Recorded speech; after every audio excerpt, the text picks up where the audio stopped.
of his life. A staunch wife is her husband's joy. He will live out his days in peace. A good wife is a blessing. She is one of the Lord's greatest gifts to those who fear him. Rich or poor, they are in good heart, with always a smile on their faces. And then from Paul writing to the Corinthians, love is patient and kind. Love envies no one, is never boastful, nor conceited, nor rude. Love is never selfish, nor quick to take offence. Love keeps no score of wrongs, takes no pleasure in the sins of others, but delights in the truth. And there is nothing that love cannot face. There is no limit to its faith, its hope, or its endurance, for love will never come to an end. And there are three things that last forever: faith, hope, and love. And the greatest of the three is love. Amen. May the Lord bless these readings, and to his name be all praise and glory, now and always. It's also appropriate in the Church of Scotland anyway for the minister to say a few words. And I was just going to mention two things to you, but the rest can listen. Someone said to me, why do you have in that thing about your strengths and weaknesses? And it's because, you know, we can't all be strong all the time, and you complement each other in a marriage. And, you know, one can be perhaps more organizing than the other. Another one will have other strengths and weaknesses. But the whole point is that you have taken on to be a partnership and share each other's strengths and weaknesses. My own daughter married a soldier, and after the wedding, which was in Fort George, a magnificent place to be married in an army chapel, he had said that he had everything jacked up. Now, I thought that meant organized.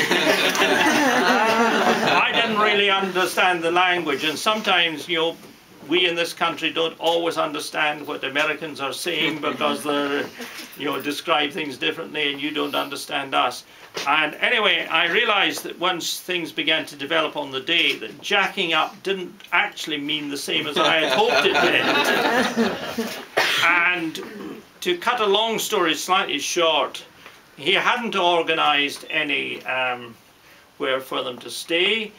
He had kind of jacked that up ineffectively. And I took them to the railway station, and they were busy putting their wedding presents into left luggage as they went off on a honeymoon. And she began crying, and I said, Anne-Marie, you know, you've promised to love him in good times and bad. And she said, I didn't expect the bad to come so soon.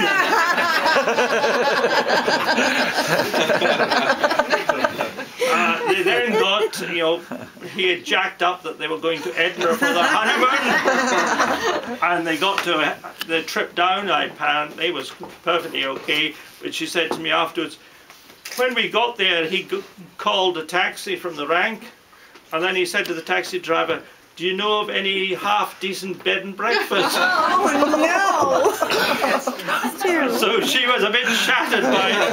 However, she learned that she had got to take over the organising in that household if they wanted things to be organised. And we'll see.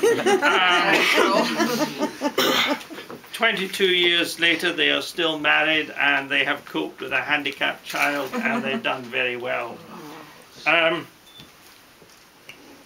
don't know, you know, with people in this country, we import an awful lot of rubbish from America, particularly as regards TV films. I'm sure you get some of our rubbish sent across the States, but certainly a lot of the stuff, and it was a thing in our family that if I came in and the children were watching the television, and I would say, it's not American rubbish again, is it? And I'd switch it off.